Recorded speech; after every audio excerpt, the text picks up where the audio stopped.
I wondered if you could kind of share with our audience what happened in 1958 over Taiwan, and to come back and make and draw the connections to what we face at the moment.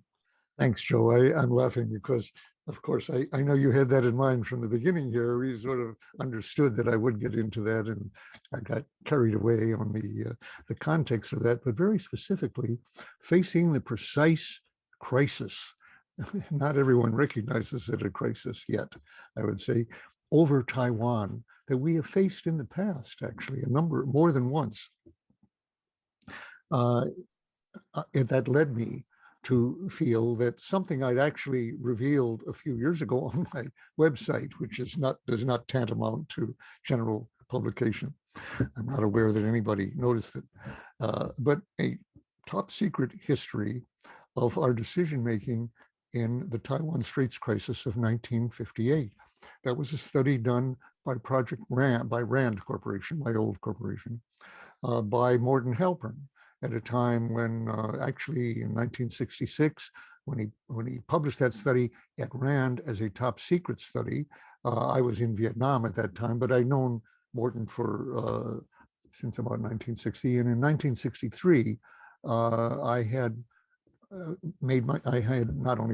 helped in the origins of that study in a minor way as a consultant to Morton, but I had got access to not only the study itself, but to many of the resource documents in that of policymaking and recommendations. And it was, as Mort reported at that time, a little known in the United States just how ready our leaders, civilian and military, had been to initiate war in that crisis. Yes, threats were made to some extent, but were they fully bluffs? As many people still would think.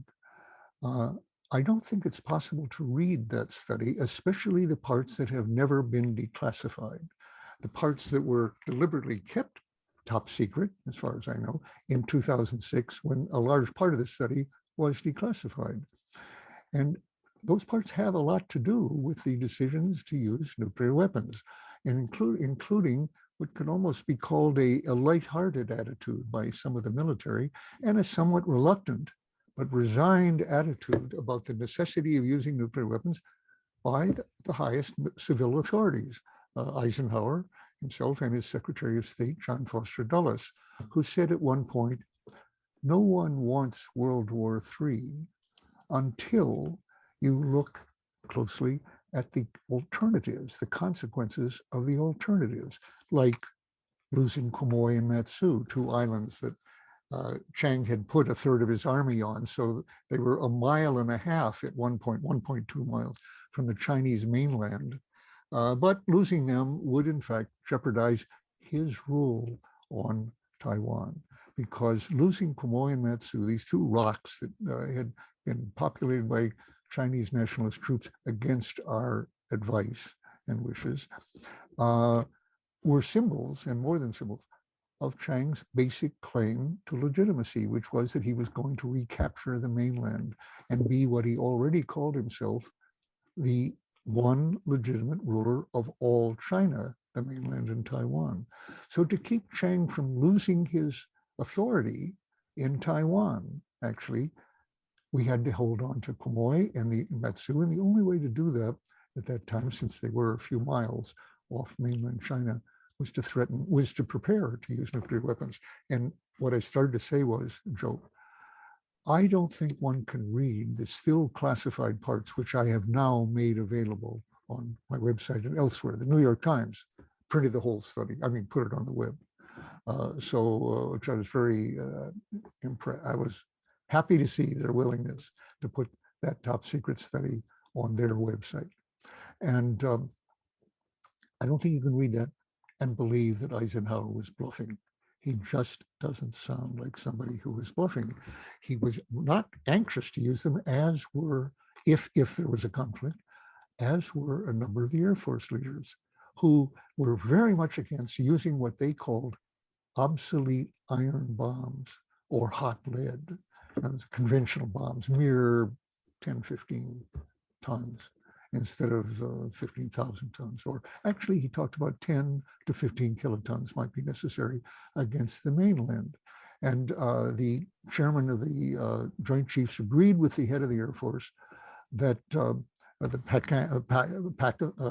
Pacific Air Command, Lawrence Cooler, and Twining, the chairman of the Joint Chiefs, agreed with him, saying, we can't hold these islands and ultimately Taiwan without early use of tactical nuclear weapons against the mainland.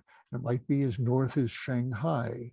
And he said the result would be, they thought, and I think mistakenly, but then they were exaggerating the Soviet capabilities at that point, but they thought the Soviets would respond against Taiwan and Okinawa and Guam, Okinawa part of Japan. So as Twining put it, you have to be prepared to accept the consequences. In other words, we have to be prepared to accept the consequences to Taiwan, which would be annihilated in order to save it, and Japan and other places.